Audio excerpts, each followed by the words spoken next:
Kalau kami dikasihi, maka kami akan lebih mengasihi. Tapi kalau kami dibenci atau dibuat sakit hati, kami lebih jauh sakit hati. Jika baik, kami akan lebih baik, dan lebih jelek, makin lebih jelek. Ini filsafat dalam hidup berbudaya di Papua.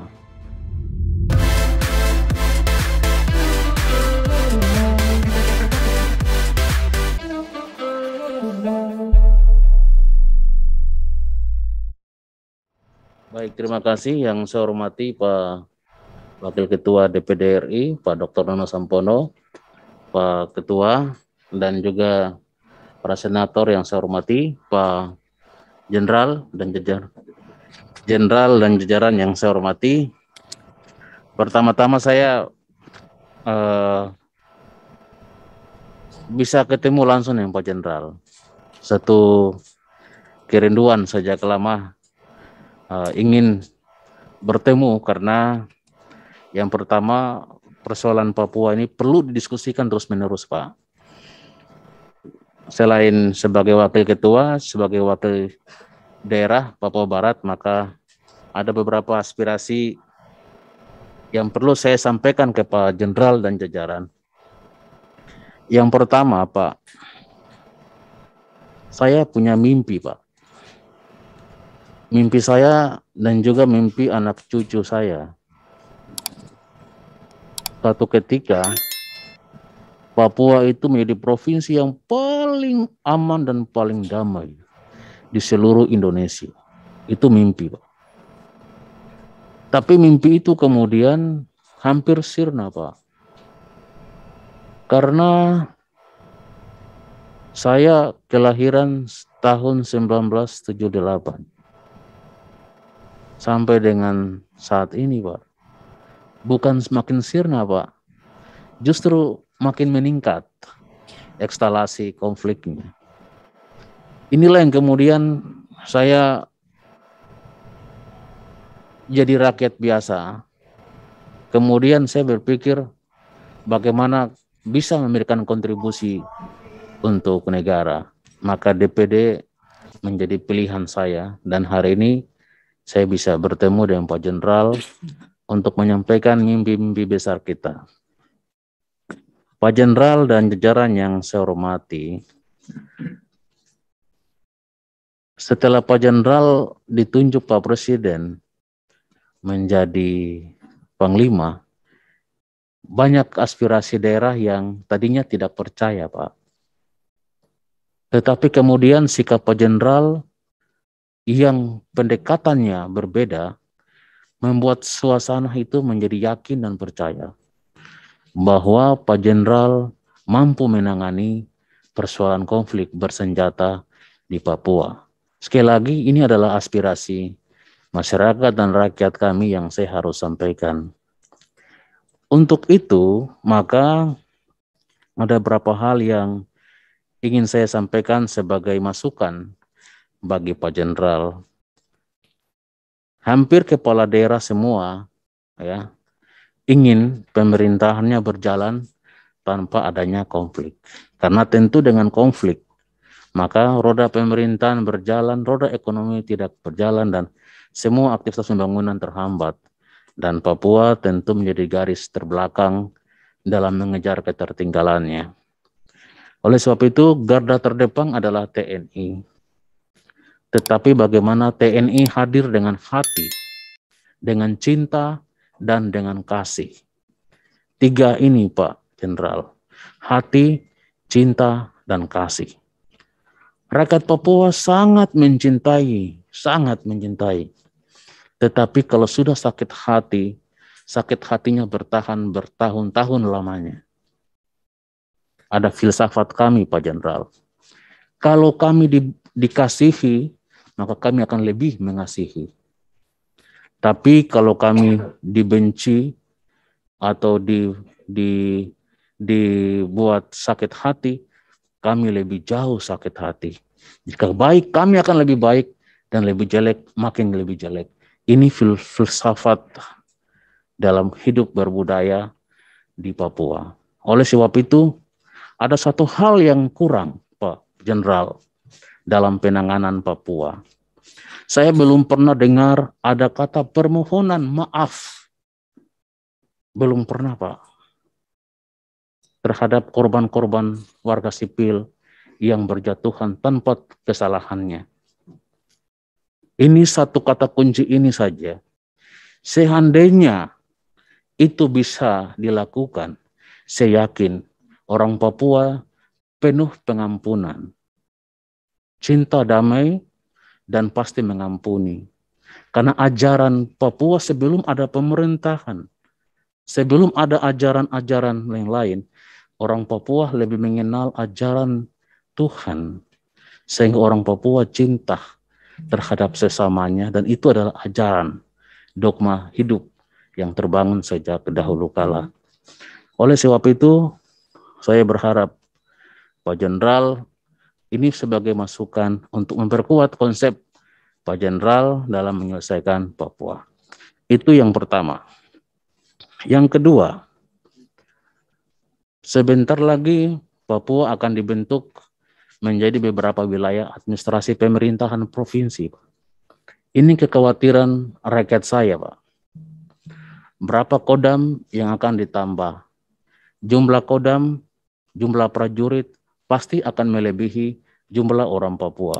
Yang dilihat sekarang bukan masalah pembangunannya, tapi yang dilihat oleh warga, rakyat kami adalah pendekatan keamanannya. Orang Papua pasti akan takut. Budaya, kultur dalam proses perubahan ini kan membutuhkan waktu yang sangat lama dalam mengenal sesuatu yang baru. Dia lebih cepat memahami tentang aspek-aspek yang disampaikan oleh ketokohannya dibandingkan dengan informasi yang disampaikan oleh kita sebagai orang-orang terpelajar dan terdidik. Saya yakin Pak Menteri, pasti akan terjadi yang disebut dengan perpindahan penduduk dari kota makin jauh ke pedalaman atau ke hutan, karena tadi tidak mampu dalam persaingan, perkembangan dalam kota. Oleh sebab itu, saya berharap Pak Jenderal, bila mana pemerintah memutuskan provinsi menjadi 3 provinsi atau 4 atau lebih, maka saya harap Pak Jenderal memiliki peta dalam rangka pengisian atau penempatan anggota atau jajarannya di provinsi-provinsi terbaru. Yang ketiga, Pak Jenderal, saya membawa aspirasi. Yang pertama, saya aspirasi daripada masyarakat saya menyampaikan terima kasih kepada Pak Jenderal. Karena Pak Jenderal telah merekrut putra-putri Papua menjadi prajurit-prajurit setia yang sebagai garda terdepan menjaga tanah Papua. Saya apresiasi dan masyarakat saya sampaikan tolong titip pesan salam hormat kepada Pak Jenderal. Mudah-mudahan tidak hanya pengangkatan, tapi masih bisa ditambah karena banyak putra-putri Papua yang masih ingin membela negara, Republik Indonesia. Tetapi ada juga yang minta Pak Jenderal, kalau bisa adik-adik kami yang baru lulus atau diterima sebagai prajurit TNI, jangan langsung ditempatkan di lapangan. Bila perlu dibentuk menjadi calon-calon pemimpin di masa depan. Sehingga jatah perwira itu penting untuk mereka. Kita berharap setelah mantan pangdamnya almarhum Asaribab, mantan Yopi, dan lain sebagainya, selesai, sudah tidak lagi ada orang Papua yang menduduki jabatan pangdam. Saya berharap Pak Jenderal, masih ada putra-putri Papua yang memenuhi syarat atau yang bisa memenuhi syarat atau yang bisa dipaksakan memenuhi syarat, bisa ditempatkan sebagai pangdam di Papua dan di Papua Barat. Dan yang terakhir, aspirasi juga saya ketemu dengan Kasdam di Papua Barat kaitan dengan rumah sakit TNI Angkatan Darat, Pak. Kita berharap tanah yang telah dihibahkan bisa dipercepat untuk pembangunan rumah sakit TNI di Papua Barat, Pak. Ini sangat membantu sekali. Jujur saja, rumah sakit milik pemerintah daerah belum mampu untuk menjangkau pelayanan kesehatan. Apabila TNI memiliki rumah sakit, saya yakin menjadi salah satu solusi untuk membantu pelayanan kesehatan, khususnya di Provinsi Papua Barat. Dan yang terakhir, Papua Barat hari ini, Pak Jenderal sendiri sudah pergi ke sana, tahu persis, baru ada yang selama daerahnya aman, paling aman di antara semua daerah di Papua, ternyata sudah ada gangguan keamanan.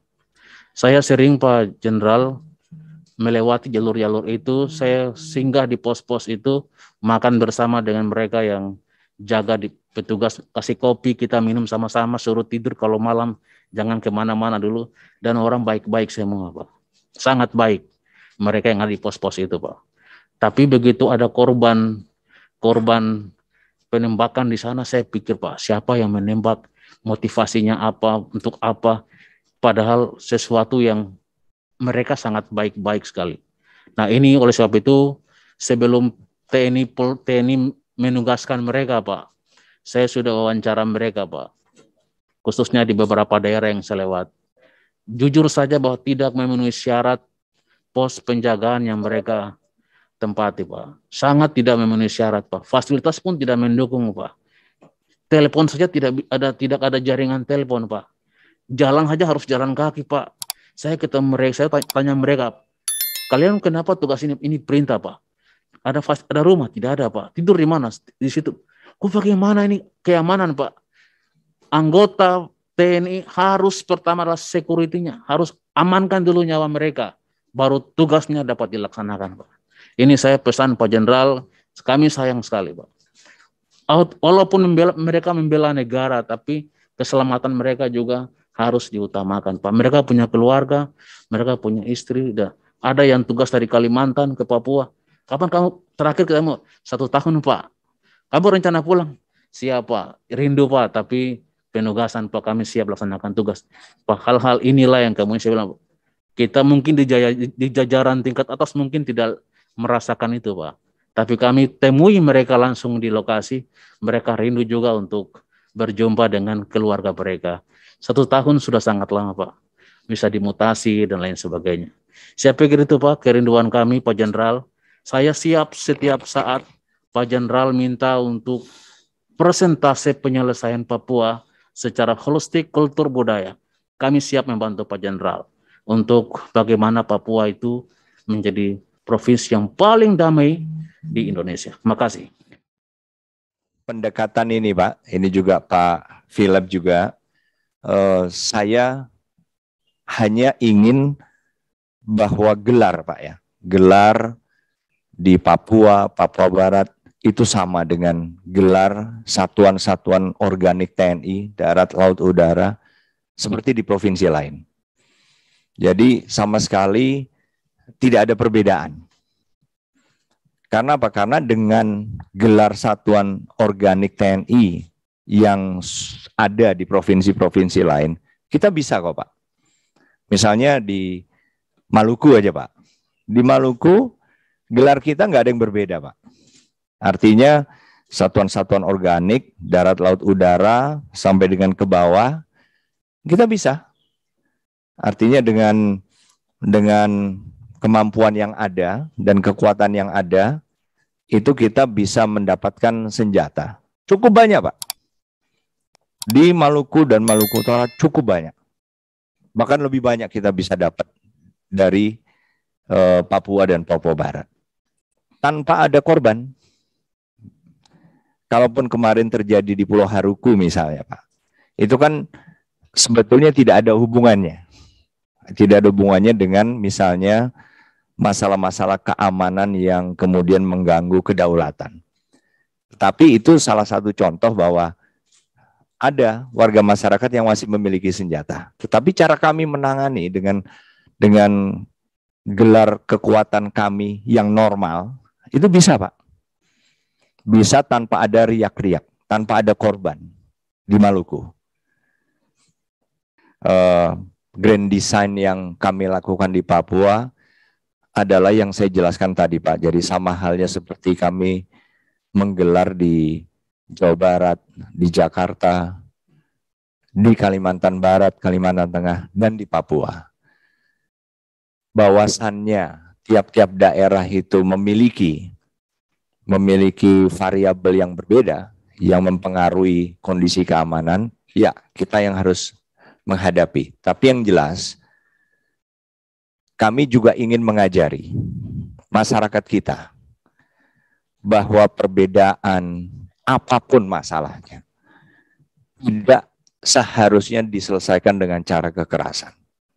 Kita adalah negara yang beradab, negara yang punya undang-undang dasar, dan kita harus menjunjung tinggi itu.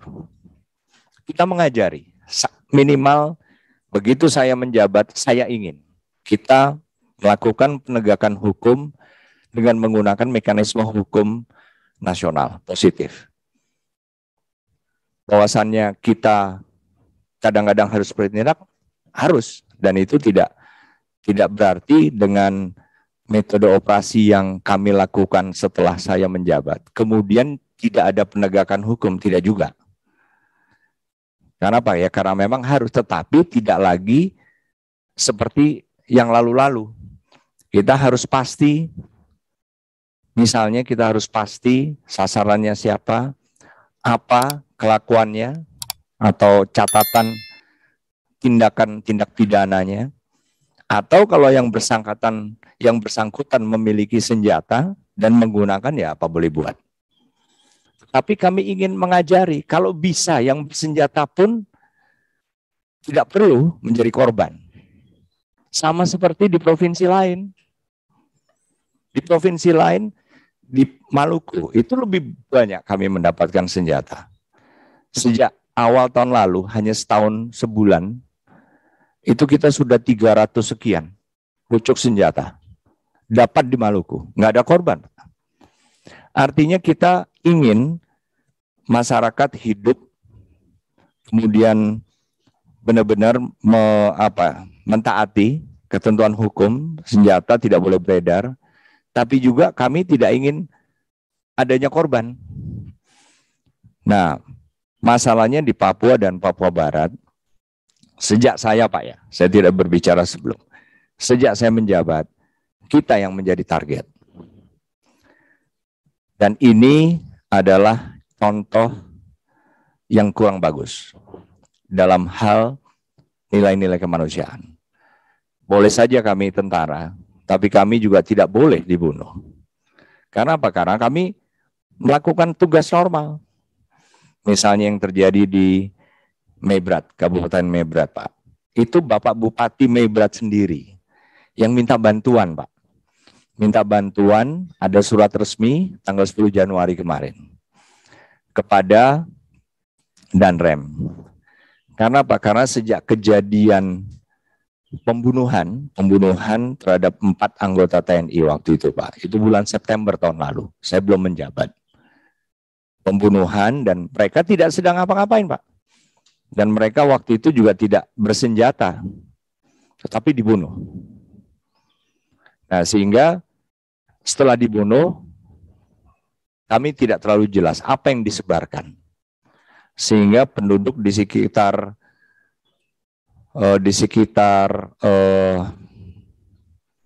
Kisor itu mengungsi, Kisor area Pak. Mengungsi ada yang ke Aifat Timur, Aifat Selatan. Nah, kemudian itu kami juga kurang jelas apa yang terjadi. Karena apa? Karena memang segerombolan oknum masyarakat bersenjata yang menggunakan kekerasan. Nah, kemudian kita mulai membantu untuk memulangkan mereka kembali ke Kisor. Dan ini menjadi perhatian dari Komnas HAM, bahkan Amnesty Internasional. Mereka ingin masyarakat kembali. Kita membantu. Kita memfasilitasi 3 kali operasi untuk mengembalikan masyarakat yang mengungsi. Apalagi waktu itu menjelang Natal.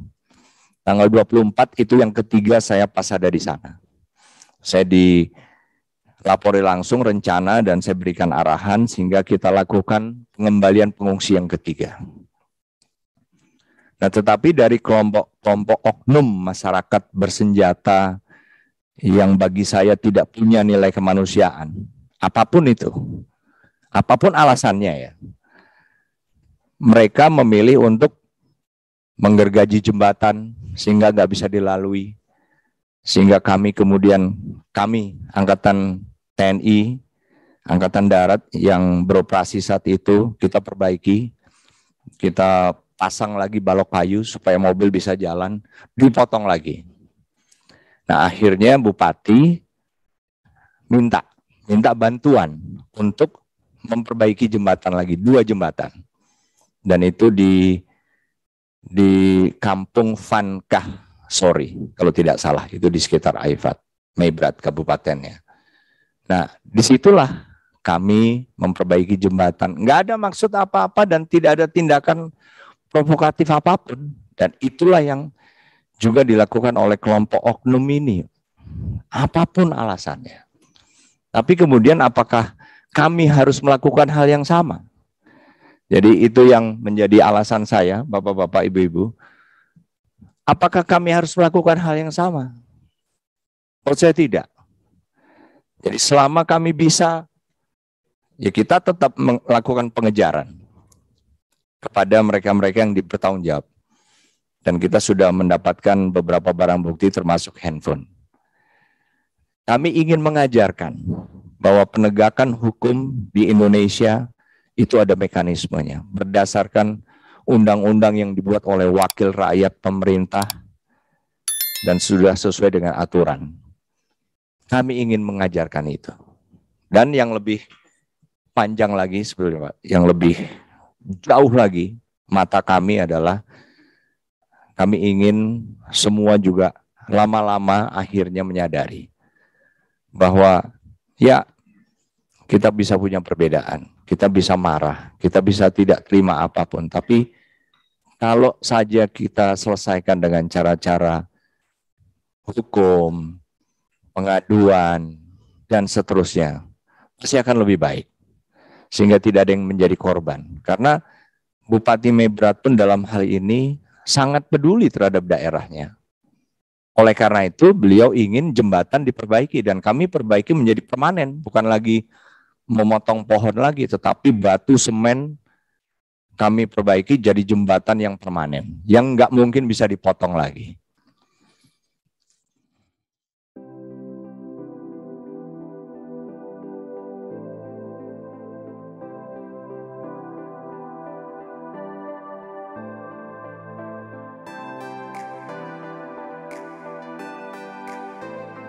Halo saudara-saudara sekalian, saya Senator Philipo Mafma, anggota DPD RI West Papua Indonesia, hadir dalam channel YouTube Jas Merah TV.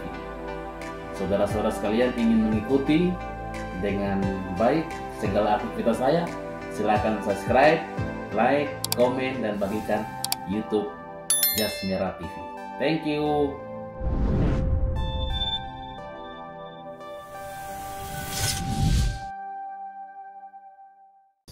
Jas Merah TV suka. Katakan lagi, Jas Merah TV suka. Jas Merah TV suka.